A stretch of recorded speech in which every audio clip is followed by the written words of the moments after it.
Hello. Farid, it's always a good night when the Basharat brothers have a sweep. How good does that feel tonight? Oh, it feels amazing. It feels amazing. Really and truly, maybe the most memorable night of my career. To fight on the same day, both of us both of us get wins. I say it probably surpasses the Javid Contender Series night because that was kind of the door that opened all the other doors. Even better than probably my Contender Series win the following year, which Javid then fought. I fought on the Tuesday, Javid fought on the Saturday. So it was 2 fights in 1 week. But to get 2 fights on the same day, high risk, high reward. Because the camp was not easy, the fight week was not easy, even the fight day, the weight cut and the fight day was not easy. A lot of distractions, you know. As you can imagine, my brother fighting before me, you know, backstage, the warm-up. I didn't even watch his fight because I couldn't, to be honest with you. I couldn't let it affect me, and it would have affected me. Yeah, I'm so proud of him. So proud of him. I know how hard he works. I know the level he is. And it's so good to see him back in the win column with a good victory. Normally, would you, because I know even for him, he was glad that he fought first. He was glad that he did his job. But then he was like, maybe it's a little bit easier for me because I can get done rather than be the second person that has to sit there and watch the other. You know, so with him, I know you said you didn't watch, but you knew that he did win though, right? So the way I watched him fight was I watched my coach watch him fight. Oh. So but my coach is Russian, so he has no facial expressions. So he's watching the fight like this. So I'm thinking, clean sweep, like easy, boring win. And I said to him, what happened? Turbulence. That's how my coach replied. So, and then he explained to me round 1 was great, round 2 a little hiccup, and then round 3 he won again. So, but in any case, man, listen, the fight is never going to be easy. The guy missed weight by how much, you know? And 5 pounds or so. 5 pounds, and Javid had some issues in fight week, which I'm not sure if he alluded to. He let us know. He said he wasn't feeling so well. He was a bit sick. Not at all. So that's what I was referring to. Like it was a hectic fight week, hectic fight day. And what's funny is though, when he finished his fight, he came backstage, and I was so happy. And I remember him watching him like. Stress-free, sitting down, and I looked at him and I said, you lucky guy. Because I've got to go through it now. Do you know what I mean? So, but alhamdulillah, everything worked out well. I was going to say, that being said, it's got to be very special. I know we've talked to you guys about this before, but to have your brother along this journey as well, but both you guys having somebody that's going through it, it's got to be special. It's one thing to lean on friends, but it's another thing to lean on family during this time. It's got to be extra special having somebody that's going along this journey with you. Yeah. I can't even describe it in words, to be honest with you. It's beyond priceless. It's so rare. I mean, there's brother dynamics out there in MMA and combat sports and stuff, but to be in the same weight division, in the same era, it's so rare. And Javid and I are truly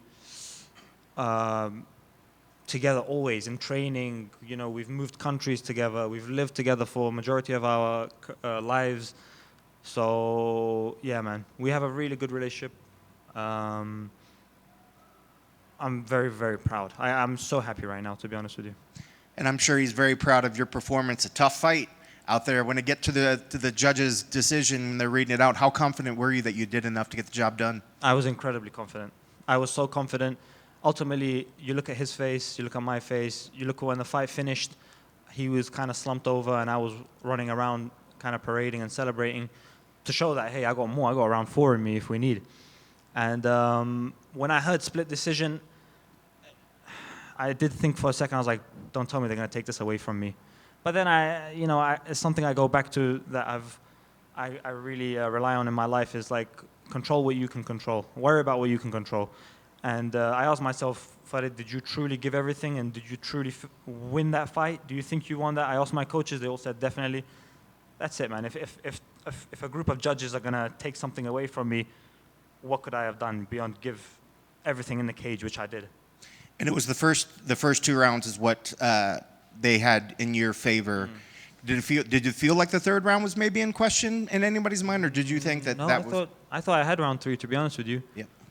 Look, there's a lot of hoo-ha going around there in the crowd and stuff. Just because he's coming forward doesn't mean he's winning.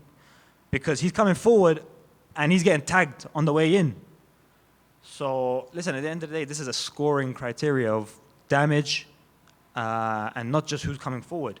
Because you could come forward like a punching bag, but you could be getting hit all night long. And essentially, when he was coming forward, he was getting hit. And I made sure that was happening because the only way he could have taken those rounds was if he's coming forward and I'm not doing anything. But he's coming forward and I'm going pop, pop, moving, pop. And I knew for sure, come forward all you want, but you're going to pay a price. Is that what you expected? What was the game plan coming in tonight? Did you expect him to try to put a lot of forward pressure? I thought so eventually. I've seen his fights in which he's sometimes he goes back, sometimes he goes forwards, but really and truly, once people get in there with me and they see my range and length and kicking ability and my speed, it's not the smartest thing to stay on the outside against me.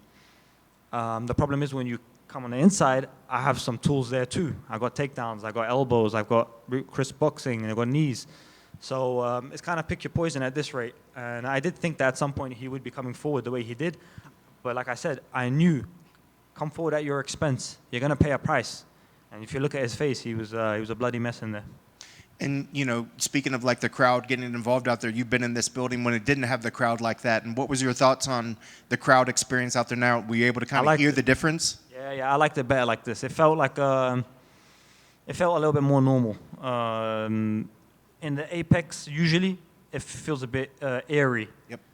Like you're in an assembly hall, or it's like a glorified sparring match sometimes, But today I felt like, okay, now I can hear this. I could feel the adrenaline and everything. I was like, it was good. I liked it. I preferred it like this.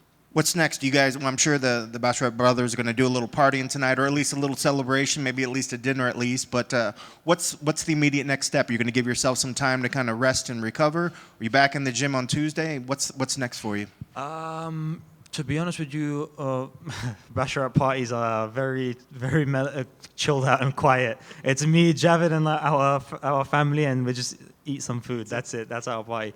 It's just spend time with the quality people in my life. My parents, my family, my coaches, the people that sacrificed the last 8-10 weeks to help me and Javid get the victory. And then Ramadan is coming up. It's one of my favorite times of the year. Spend it with my family. I'll probably go back to London. And then at some point in the early summer, get fighting again. I'm young. I want to stay active. I'm healthy, thank the Lord. And I'm really at the top of this weight division. I think I show it with my resume. My record 6-0, and I keep beating all these good guys they put in front of me, and I keep beating them in impressive fashion. Today I showed something different.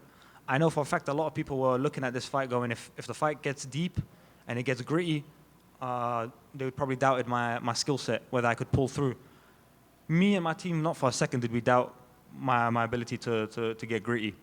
But I'm glad I showed it to the whole world and to the rest of the weight division. It was a great performance. Thank Can't you wait very to much. see you after Ramadan, and congrats on the victory. Thank you, sir. Thank you. The call of Figgy, right? You want a top 10 opponent and everything. What about that matchup do you like? Probably what I like the most is he's got name value. I'm 6-0 in the UFC, all very tough guys, but what I want is a marquee name in there. And not to take anything away from the 6 guys, I think I've fought 6 really, really tough guys, but unfortunately they just didn't have the same name value. Otherwise I would be ranked. Otherwise I would be in the top 10, because there's guys out there with 2 fight win streaks who are in the top 10, top 12 somehow. Not even 2 fight win streaks, sorry, like 2 wins in the UFC. I've got 6, and I'm hopefully just getting ranked now. Why I want is Figgy's, because he's there towards the end of his career, and he's been champion. He's headlined some big fights, and I really think I put a clinic on him. That's what I feel. Yeah, I mean, like I said, undefeated, 6-0 in the UFC, just like I said, all really tough guys. It just seems like maybe they're not paying, like the guys that make the rankings aren't paying attention. Are you frustrated that you don't have a number next to your name already? Firstly, it's the media that makes the rankings, yeah? Yeah, I don't have a vote, unfortunately. Anybody here votes? No? No? Yeah, man. I'm definitely, after the last one, I thought I would be ranked, because if you look at the bantamweight rankings, 15, 14, and 13 are all coming off losses. Then you got someone here who's coming off five wins in the UFC, 14-0. Surely you'd think I'd get a ranking, but again, I used to get a little bit annoyed, but now it's like control what I can control. Put on the best performances I can, beat the next best guy. Matsumoto's somebody who, in my opinion, he beat Rob Font. He could have easily been ranked out there, So, I mean, I would be shocked if I'm not ranked now. Like you said, great night for the Basharat brothers. Are you gonna try and do this again, fight on the same card, or are you gonna be like, once was enough? No, listen, man. I hope, unless it's a big special night, maybe something in London or something like that. But please keep us at least 1 week apart from now on. All right, Borders, you heard him. Get him ranked. Congratulations. Thank you, guys. Thank you very much. God bless.